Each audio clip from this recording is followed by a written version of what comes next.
You're listening to the Turi Ryder's She Said What podcast. I'm Turi, along with Marci Persky. In this installment, you could spend a little time hearing about things that interfere with the podcast or why I get a little grumpy at Christmas. But I know what you really want to know is about the celebrities riding the Polar Express, along with their very ample and not necessarily God-given body parts. It's very weird, the things that people think will be disruptive when we are recording the podcast. Before we began recording, but we might have already been recording, my husband, the spousal unit, decided to pound in a few nails downstairs. Nice. Usually it's my dog. I had to have the spousal unit speed home from the airport where he was picking up the big cutie because the new foster dog, the one we're not keeping, is very attached to the spousal unit and cried and whined. And I knew the minute I went up here to record, he would go bananas. I like how you called the dog Big Cutie. Did I? My mom used to do that all the time. My mom would call we had a dog named Flip. My mom would yell at my brothers and call them both Flip. I do this all the time.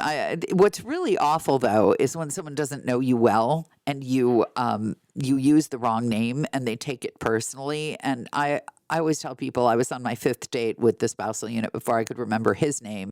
Usually they feel better. I hope they believe me. It's particularly embarrassing if the person whose name you can't remember or misremember belongs to one of those groups that often feels that white people feel they all look the same. That's the worst. And there's no point in saying, I don't remember anybody's name. It does not matter. They won't believe you, and it's humiliating. So I just avoid names altogether. And today I went to a baby naming, and I was sitting at the table with my bagel and my cream cheese, and someone I recently met made me aware that her eldest daughter has gender non-conforming pronouns. I said, well, I'll give it a shot. And she said, yeah, that's about what I can manage, too. She said the joke around the house is her pronouns are she, but I should try to say they. I have nothing to say about that. That's all I have to say. That's pretty good. So we're recording this on Christmas Day, which is a surreal holiday for Jewish people. It's a surreal holiday for a lot of people. Is it? Actually. Like who? Yeah. Like my husband, who's former Catholic. Yeah, I was going to say he was like raised Catholic. He's a Scrooge. He's what? He's a Scrooge. Did something happen to him? No, not what you're implying. No, Okay. It's just I don't know. He has no use for it? Is that what you're saying? Yeah. Okay. He thinks, like many of us, that people should be nice to each other all year round, not just on Christmas. Oh, well, I wasn't even talking about them being Yes. nice to each other. I haven't noticed anybody being especially nice to each other. I find a lot of hypocrisy in holidays. I'm just awful to people all year round. That kind of solves the problem. Well, me too. It definitely does. Except at the Polar Express, where I'm nice to everyone. I think Except you for one like lady. it. Yeah. One lady who came up. We've been super busy. Is this a new one? Not the hand sanitizer lady? No, this is a new one. Ooh, a new one. Okay. She comes running up to my ticket window 3 minutes before the train is supposed to leave Uh-huh. and starts yelling at me that she's late. Uh-huh. And I just looked at her and said, is that my fault? I know I shouldn't have said that, but it just really pissed me off because it's not my fault she's late. We're getting testy now. We are really getting testy. Yeah. Yeah. Yeah, she was very testy and she was upset No, because I asked her for You're her getting ID. testy. You. I'm not being testy. Yeah, you are. I'm just being rude. Okay. There's a difference. All right. Okay. The fine points. I was being salty, let's say that. Okay. Because it wasn't my fault that she waited till 3 minutes before the train. It says be there an hour ahead of time. Oh, that is cutting it close. So, But then yeah. again, if you watch the movie Polar Express, as I have explained, children fly at that train while it is in motion. So I should have told her to run. yeah, that's what they do. Last night was especially bad. No. It was Christmas Eve, pouring down rain with really I don't know how fast the winds were, but I can tell you it took me a half hour to walk to my car against the wind Ooh. at the end of my shift. So the winds were bad. Uh-huh.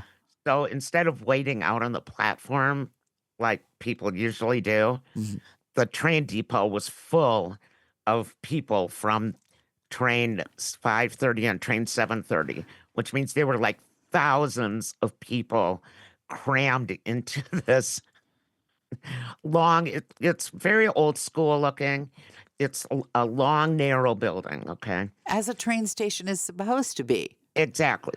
Yeah, it's from like the 1800s or something. Was it a train station? Yeah. Oh, it was built as a train station. Yes. Oh, Yeah. okay. The town started as a train lumber town. Oh, okay. It was a railroad station, but then as all of that stuff started going away, they decided to become A tourist the event. gateway to the Grand Canyon. Yes, I got it. Okay. So But yes, it was very loud. And when I first got to work, I thought, oh man, I left my hearing aids at home.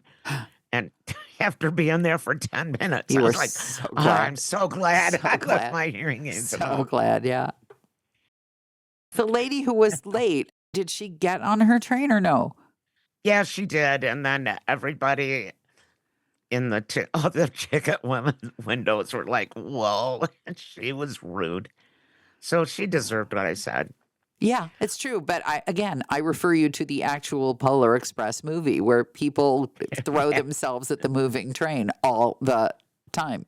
Terrible Well, maybe movie. I'll watch it sometime No, this don't. summer. Oh no, life's too short to waste 2 hours on the Polar Express. I'll take your critique. Yeah, just have some hot chocolate and put on some pajamas and consider yourself lucky that you don't have to watch the actual movie. I am perplexed about the number of people bringing newborn babies into these huge crowds and onto these. There's like 80 people per train car. Are the approximately. babies in like a baby bundler, like strapped to the chest, or are these people Well, pushing yeah, but they're strollers? strapped. No, strollers aren't allowed on the train. Okay.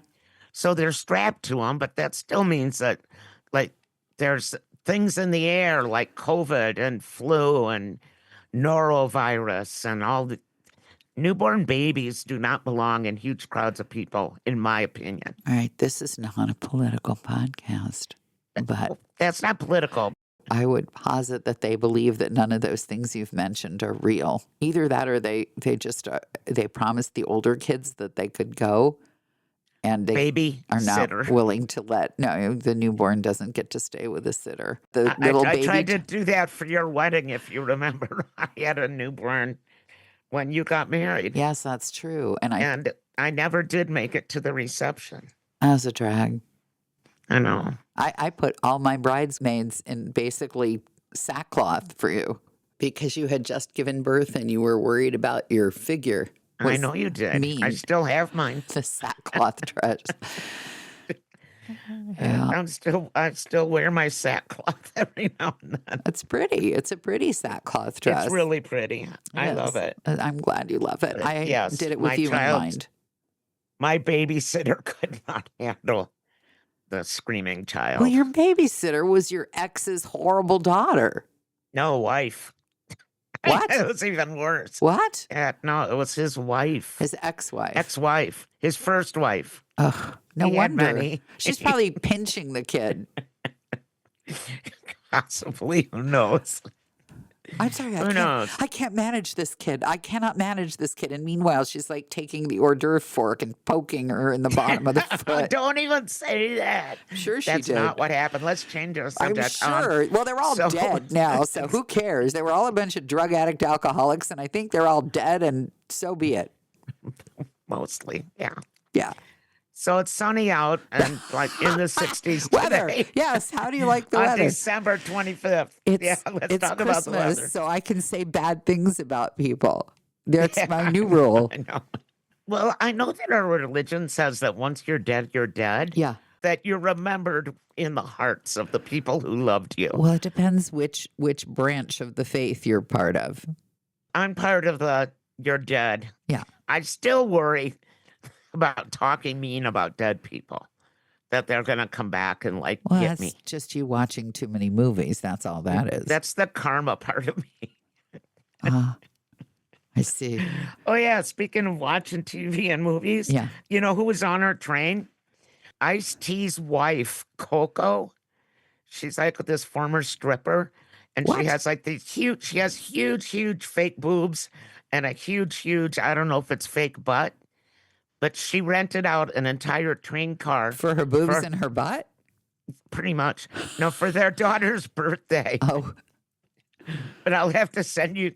And then she put up on Facebook her with like extended family members. I think you're extended brassiere. Yeah, dude, wait till you see. She posted pictures. I'll send a couple to you. Okay. She has very Generous? large body parts, but the Generous? rest of her is not. Tiny? Yeah. She's tiny with like the biggest.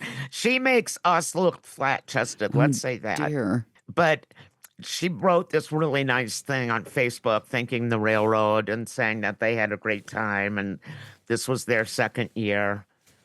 That's kind of So- cute. Yeah. I'm trying to figure out. So does this make Ice-T a breast man or a butt man? Both. Oh, he rolls both ways. He's ambidextrous. He's both ways. Yes. He's whatever. Just checking. Yeah. Luckily, my husband's not a butt man.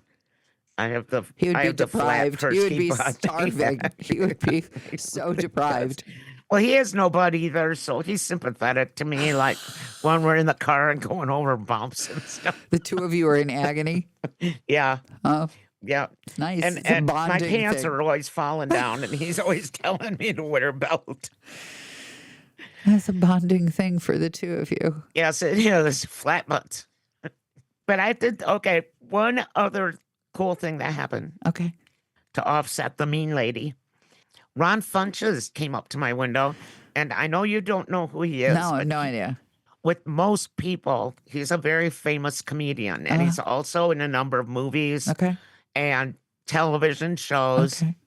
And he's a single dad with a son in his 20s who's autistic. Ah. And a part of his stand-up act is talking about his son. And his son was with him. Ah. But as soon as Ron Funches walked up to my window and smiled, I said, "Oh my God, you're Ron Funches." And he said, "Do you need my ID?" Because we take IDs. And I said, "No, I know who you are." And then we took a picture together.